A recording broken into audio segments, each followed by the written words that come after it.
We reach out to the Ministry of Women and Women Affairs and Community Development. They also affirmed that there was no election because nobody was there to monitor it. Election that will be in council, security agencies and the ministries are not carried along.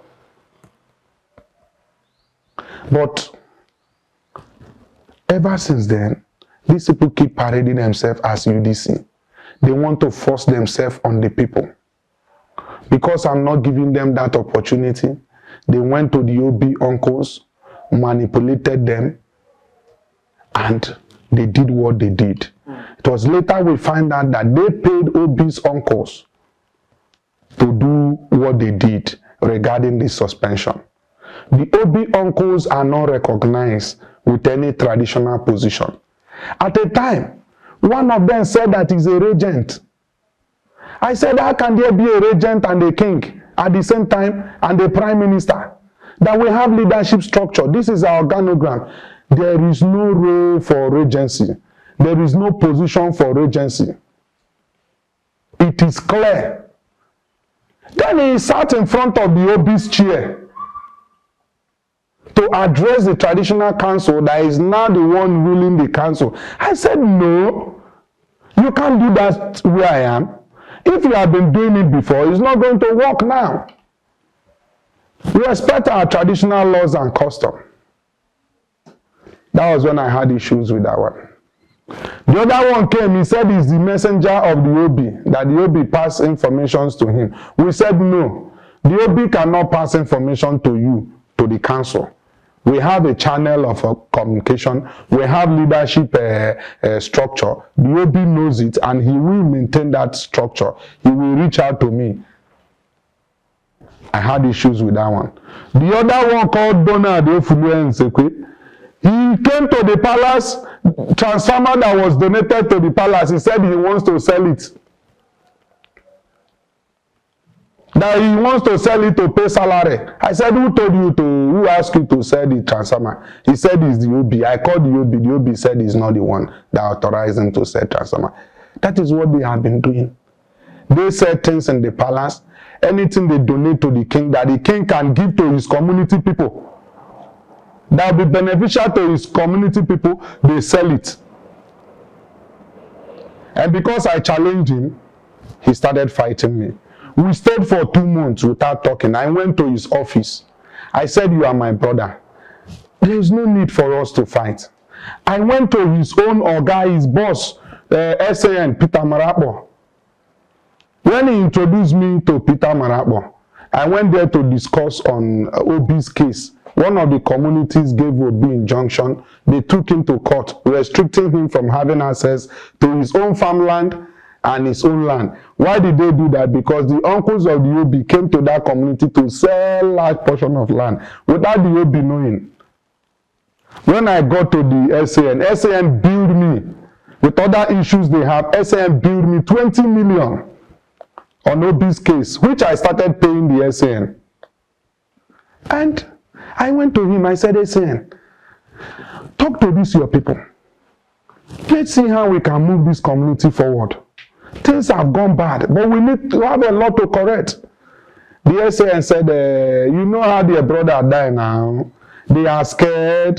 Just be a fool to them. Whatever they say you should do, you just do it. I said, SAN, so why didn't you tell them to pay you money for OB's case? You will take money from me, and then I will take instruction from them.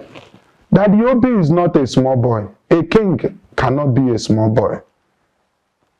They should give me access to the king so that I can communicate with him. Because what they did immediately, I started having issue with the king. They told the king not to answer my call or take calls of any chiefs again.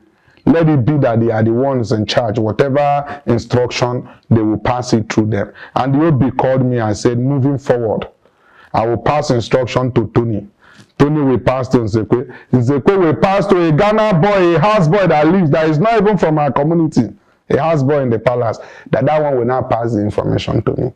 Which I told you, that is not our tradition. That when you get to London, I will discuss more with you. And when Obi got to London, we discussed the issue and he apologized to me for saying that. We have been working peacefully. No issues. So the issues I had was with the OB uncles and these members of UDCs that want to force themselves on Ubulu-Uku people that said they are autonomous. That was what led to the suspension. And the suspension did not come directly from the OB because the Umu OB, they tried to communicate with the OB 5 good times. They will bring phone, okay, let's wait. They waited for 1 hour, 2 hours. The OB will call. They keep coming for meeting until they get tired. Because the uncles knows that the OB cannot open his mouth to tell the Umuzim and Umuobi, the elders, that he suspended Onishe from London. From London, you suspended people who are working in Nigeria.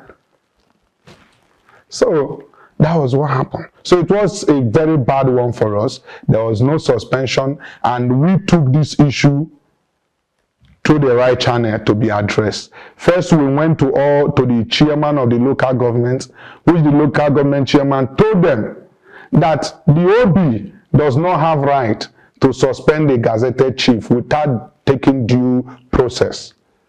And we went to peace and conflict resolution, led by Chief Edwin Ozo. The peace and conflict resolution called all the chiefs, invited us, we came. We told them what happened. Edwin Uzo tried his best to reach out to the OB. All effort he made to no avail. Everything was aborted by his uncles because they don't want anybody to tell the OB the truth. So from peace and conflict resolution, we went to chieftaincy. And from chieftaincy, we went to the deputy governor who is in charge of chieftaincy. And that issue was addressed before 5 kings in Aniocha South. Kings like our own OB from different clans. They were present. DSS was present. The deputy governor's directorate office, they were present. Army, everybody was present, including all the stakeholders in Ubulu-Uku, the Umuanigwe, Umuozim, Umuonishe, Obianieke, Umuobi. Everybody was present. The youth body, the caretaker committee of that development union, because when we suspended UDC, we set up a caretaker committee that was recognized by state government, the Ministry of Women Affairs and Community Development. Everybody was present that day, and the deputy governor made it clear to them that it is not possible, that due process has to be followed. Therefore, the suspension is null and void. And they gave me the opportunity. The deputy governor now charged me to go back to my community with the chief and start administering the affairs of the community pending when the king returns. Because they found out that the king does not live in Nigeria. Nobody knows that he's not living in Nigeria. The OB didn't even write to the ministry or to anybody to inform them that he's in abroad. So they checked everything and they found out that a community cannot be ruled by proxy, which they said I should go back and start administering the affairs of my community. So there is no suspension. There was no suspension.